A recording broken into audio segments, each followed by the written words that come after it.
سبحان اللہ العظیم. اور بھی بہت سارے مجاہدین تیار تھے، لیکن میں نے ان سے کہا تھا کہ دو یا اللہ ہر ہفتے پڑھا کریں گے. تو ان بچوں کو جو ہے مختصر میں صرف 2 یا 3 حدیثیں سناؤں گا، پھر ذکر کرتے ہیں انشاءاللہ. بسم اللہ الرحمن الرحیم. عن ابی ہریرہ رضی اللہ تعالی عنہ قال قال رسول اللہ صلی اللہ تعالی علیہ وآلہ وسلم المشاؤون إلى المساجد في الظلم أولئك خوادون في رحمة الله. رواه ابن ماجہ. وعن علی بن ابی طالب رضی اللہ تعالی عنہ ان النبی صلی اللہ تعالی علیہ وآلہ وسلم قال الا ادلکم على ما يكفر الله به الخطايا اسباغ الوضوء في المقاربه وأعمال الإقدام إلى المساجد وانتظار الصلاة بعد صلاة يغسل الخطايا غسلا أو كما قال عليه الصلاة والسلام. حضرات محترم، ہمارا یہ ہفتہ وار مجلس درس و تدریس اور مجلس ذکر و دعا کا سلسلہ جاری ہے، اور اس میں ہم نے ایک سلسلہ شروع کر رکھا ہے، اور وہ سلسلہ یہ ہے کہ ہم نے نبی پاک صلی اللہ تعالی علیہ وآلہ وسلم کی 40 احادیث پوری کرنی ہے.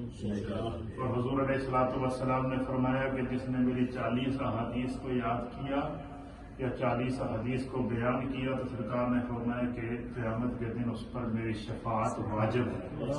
ہم سب کی نیت یہ ہے کہ ان نبی پاک کی احادیث کے صدقے اللہ تعالی ہمیں قرب مصطفیٰ اور شفاعت مصطفیٰ نصیب فرمائے. ہم نے سلسلہ وار احادیث جو آپ کی خدمت میں پیش کی ہیں ان کی تعداد 15 ہو چکی تھی. کتنی ہو چکی تھی؟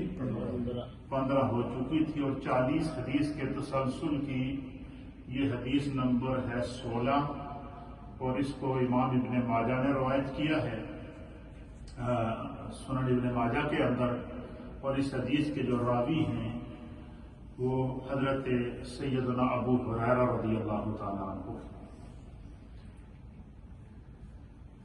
حدیث کا ترجمہ سماعت فرمائیں. وعن ابی ہریرہ تھا کہ سیدنا ابی ہریرہ رضی اللہ تعالیٰ عنہ بیان کرتے ہیں کہ قال رسول اللہ صلی اللہ تعالی علیہ وآلہ وسلم کہ اللہ کے پیارے حبیب نبی رحمت جناب سید العالمین محمد رسول اللہ صلی اللہ تعالی علیہ وآلہ وسلم نے ارشاد فرمایا المشاؤون الی المساجد فی الظلم.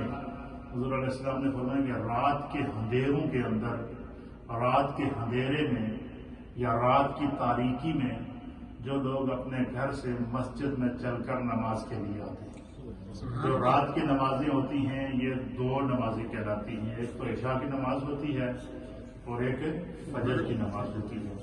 سرکار دو عالم صلی اللہ علیہ وسلم نے فرمایا، پھر آپ نے دیکھا ہوگا کہ سردیاں جب آتی ہیں تو باہر برف بھی ہوتی ہے بعض علاقوں کے اندر، بعض علاقوں میں شدید ٹھنڈ ہوتی ہے، اور سردیوں کی راتیں بھی لمبی لمبی راتیں ہوتی ہیں.